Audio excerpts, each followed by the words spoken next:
Today is July 31st, 2014. I'm Tennille Todd and I'm interviewing Bill Stokes. We are on the Catawba River below the Lake Wiley Dam. We will be talking about the river and how it's affected by the creeks in Charlotte.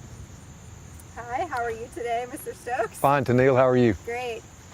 Just go ahead and tell me a little bit about yourself, where you were born, and where you grew up. Okay, I was born and grew up in Charlotte. On the west side, I went to West Mecklenburg High School, and then I went to NC State and studied to be an electrical engineer, which I am today at a small company in Lancaster, Carotron.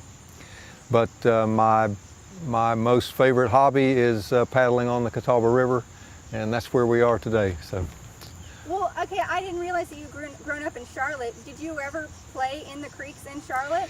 You know, we used to, when I was a kid, we used to play in a creek called Paw Creek, but I didn't realize the significance of creeks back then. I just thought it was kind of nice to have a creek to play in. And we used to come to the river as a family when I was a kid, but when we said the river, we really meant Lake Wiley, and I didn't really understand the difference until I moved down here and got acquainted with the river.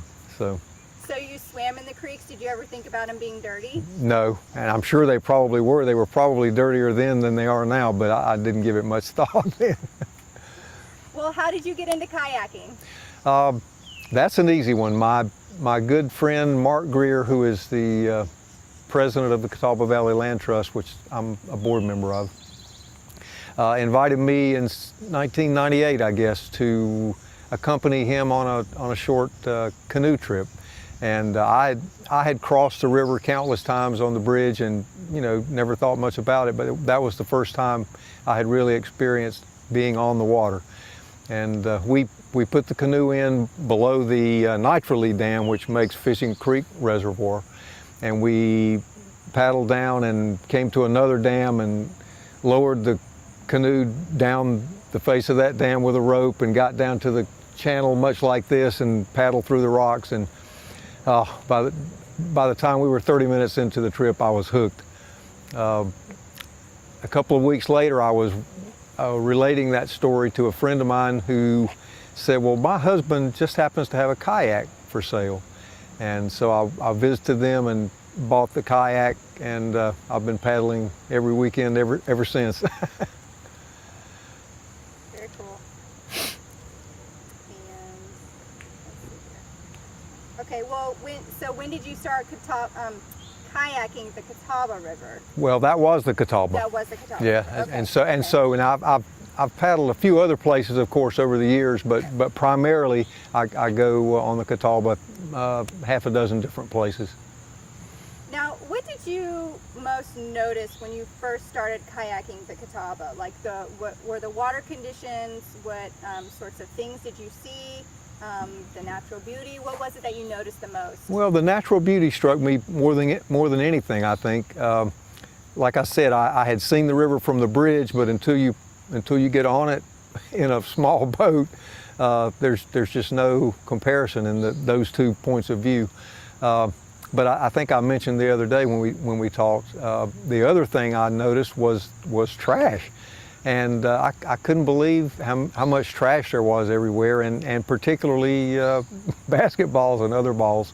And that's when I sort of got the hobby of picking up the balls. Actually, I decided to pick up the things that were the most noticeable. Basketballs are usually brightly colored, but I also would find a lot of fire extinguishers, bike helmets, bicycle helmets, motorcycle helmets, hard hats, propane tanks, a lot of tires, things like that, which I couldn't pick up in my boat because it's too small. But so I just decided to concentrate mainly on the balls, but I pick up other stuff that's brightly colored and just looks like it shouldn't be in the river. Well, describe to me a typical day of kayaking. Where do you start and where does it take you and what do you do? Well, I usually go with a friend who's been paddling with me probably for 10 or 12 years. We usually go on a weekend morning and we try to get there at sunrise. We love to watch the sun come up over the river. often in the fall and the spring, especially at sunrise, there is a lot of mist on the water, and it just makes for just beautiful scenes. And you know, sunrises obviously are beautiful anywhere, but when you're in a water situation like this where you can experience the reflections of the sunrise, the reflections just add another whole dimension to every picture. So do you start right here to go kayaking? How far do you go? Well, if I started here, I would paddle, most of the time. My friend and I don't do a destination trip from one point to another. We put in one place, and we're lucky the river normally doesn't have too much flow to paddle upstream or down, so we usually put in one place. One of our favorite places is the Highway 9 landing in Lancaster County, and our other favorite place locally is a place called Stumpy Pond, which is down near Great Falls. And both of those places we can put in at the landing and go upstream and back, or downstream and back. Okay. And what kinds of things do you take with you? Oh, well, we laugh about that all the time. We're definitely not minimalists. I have 2 dry boxes that fit in my boat. The first dry box has camera, binoculars, glasses, first aid kit, assorted things like that. The second dry box has my swimming goggles, my snacks, a towel, just different things like that. And lately I've been carrying an inner tube with me, which is something that helps me get in and out of the boat in the water. All right. And so, okay, you collect all these basketballs. Tell me about the other kinds of balls that you find. Oh, well, the basketballs comprise probably 30 or 40% of the total, and I've picked up close to 17,000 in the years that I've been paddling. In that period, I have found 17 bowling balls, which that was really a shock to me the first time I saw one. But if they weigh less than 12 pounds, they float. And of course, volleyballs, soccer balls, footballs, baseballs, every type of ball, I think, but golf balls. Golf balls obviously sink, so I don't find any of those. How many balls do you have now? At home, I'm sure I have several thousand. I am a lot better at collecting the balls than I am distributing them, but I do try to clean and inflate the balls that I pick up, and the ones that are usable, I donate to school groups and scout groups and other kids who can use them. What other sorts of future plans do you have for them besides redistributing them? Well, I had talked to one of the guys at the York County Museum about doing a sort of an exhibit. He was planning to do a wall of balls, is what he called it, and we were planning to just attach all these balls to a wall in the museum, and he thought it would be a perfect sort of an attention getter, and people would ask, what's that all about? And then we could tell them about the balls and all the other trash that accumulates in the river from the creeks, mainly the creeks in Charlotte. Well, where do you believe that the balls come from? Well, I really had a big question about that at first, and I had several theories. Well, at first I thought it was people on the river being careless and throwing trash in, but I soon realized that all those things couldn't come from people in boats. And then one day I paddled past Sugar Creek, which flows into the river about 12 miles downstream, and between this point and Sugar Creek, you would see no garbage at all. Once you get to Sugar Creek, though, it's like someone opened the garbage floodgates, and there was trash everywhere. And then I realized that the trash in the river downstream in Lancaster actually comes from Charlotte. And then I found a basketball, I think it was in 2000, that had a full name and address and phone number on it. And I thought, oh boy, I'll call this guy and find out how the ball got in the river, and I did that. And it turns out that the fella lived in Charlotte, and he had received the ball for Christmas. He remembered it when he was 10 years old, so it was an old ball. And he and his kids had been playing with it near Sugar Creek in Charlotte, and a rainstorm came up and they ran back to the house and left the ball, and when they returned to retrieve it, it was gone. And his kids asked, where did it go? And he said, well, it's probably on its way to the ocean. Well, it never made it to the ocean, but it did make it about 50 miles downstream to Lancaster. And I found it, I called him, and I'm sure he thought I was crazy when I first started talking to him, but I described the ball and he remembered it. And I contacted Dan Huntley of the Observer, and he joined the party, and I went up and returned the ball, and Dan wrote a story about it. It was kind of a neat story. The guy said he was going to put that ball on his mantelpiece. He wasn't going to take a chance of losing it again. And I took a bag of other balls for his kids to play with, so it was kind of a fun trip. And then Dan, to prove the point, Dan went out and purchased a couple basketballs a few years later, and just threw them in the creek in Charlotte. And about 3 months later, I actually found one of those balls and called him and told him about it. So there's no question that the trash that we see downstream comes from the creeks of Charlotte. How do you think all that garbage affects the river, the Catawba River? Well, that's a good question. I'm not sure, other than destroying the natural beauty, I'm not sure that the wildlife is too much affected by it. In fact, I often see small birds hopping around in the piles of garbage. You know, they don't care if it's garbage or tree limbs. It's just a place for them to stand to try to find a meal. But overall, I guess you would have to say it impacts the water quality in that it's just not supposed to be there. In your opinion, what is the condition of the water in the Catawba?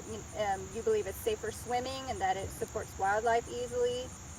I believe it does. From what I understand, as far as a comparison with years ago in the past, I'm sure it's much better now because of regulations that limit pollution that can be discharged into it. And the water quality here today is very good. As far as swimming, some people I guess are a little leery about swimming in the river, but I've been swimming in it ever since I've been paddling, and I guess I don't even think about it anymore. Of course, there are occasions when some people upstream have a sewage treatment problem or something, and an overflow and a spill, and you have to pay attention to that and be careful when you swim. But I swim every time I paddle. So you've noticed changes over the years then on the condition of the water? No, I can't say I've noticed any change from the time I started paddling, which has only been like 16 years. But from the time like in the 50s and 60s until now, I'm sure it's much better now than it was then. Well, describe to me a little bit about the photography that you've been doing. Oh, the photography? Well, when I first began to paddle, I did some fishing. I always liked to fish, and a kayak is a great fishing platform. But I found myself putting the rod down to watch birds. I've been an avid bird watcher for years, and the kayaking sort of awakened my interest in that. And like I said, I always take my binoculars. And so I started having a renewed interest in watching birds, and that sort of led to the photography. Of course, now with digital cameras, I started out with a film camera. With digital cameras, it's really nice because you can take hundreds of photos, which I do every trip, and just keep the best ones. But I concentrate on the reflection views of sunrises and sunsets, and of course the birds and the animals. I have some photos of otters, which river otters, which we don't see very often, but occasionally we'll see one. We found some deer swimming across the river a couple of times. I've got photos of that, and a lot of flower pictures. So just anything natural. Have you noticed any changes in the bird populations or anything over the years? The biggest change that comes to mind is eagles and osprey. There have been a nesting pair of bald eagles at Lansford Canal Park, which is downstream 20 miles or so, for years. But now, in the last 5 or 6 years, there's an eagle nest now on Stumpy Pond, and I think there might be another one somewhere too. And osprey have really made a comeback in the area. There has been a long time one nest near Highway 9, but today, if I paddled near Highway 9, I would see at least 4 nests within a mile of the bridge. So they seem to be increasing the population in the area. Do you have any theories as to why they're increasing? No, I don't know. I don't know. Okay. One last question I forgot to mention. The amount of garbage over the years, have you seen that change, or has it been pretty consistent? Well, it's kind of hard to answer, because it really depends on the conditions of the river. It seemed like there was more when I first started to paddle, but I think I just happened to start at a time when the garbage was at a peak. In drought conditions, which we've had several droughts in the last 10 years or so. Drought conditions, I think the flow in the creeks is generally lower, and so the trash that washes into the creeks maybe hangs up in brush along the creek and doesn't get all the way to the river as much. And then when the rains do come, you'll see a big increase in trash for a few weeks, and then it'll kind of go back to normal. Now, but if you walk into the woods, though, along the river, say near Highway 9 where I normally paddle, then you'll see years of trash, garbage that has accumulated. And from the river, you don't really see it so much, but if you walk back into the woods, maybe 20 or 30 feet back where the high water would have reached, then there's just a layer of bottles and balls and cans and anything that floats.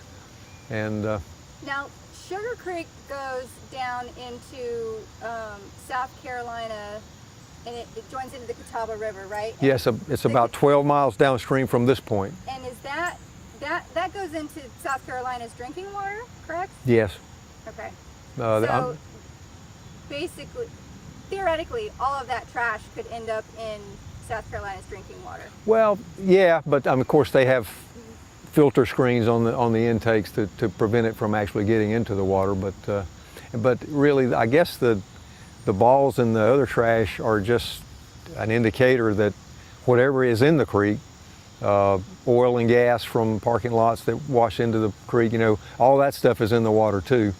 And so it's just a general sign that anything that flows into the creek in the city will eventually end up downstream. Well, is there anything else that you'd like to add? Anything else you can remember? I wanted to point out that this particular place is the beginning of it's a 30-mile stretch, and it's probably the longest free-flowing stretch of the Catawba River that remains. Every other place has been dammed up. This was designated a wild and scenic river by the state of South Carolina in 2008. And as I said before, the Sugar Creek confluence with the river is about 12 miles downstream. And that 12 miles is spotless and is just incredibly beautiful. After Sugar Creek, the beauty is still there, but you just have to be able to ignore the garbage that's on the side, because it's always there. All right. That's about it. That's about it. All right, great. Thank you so much.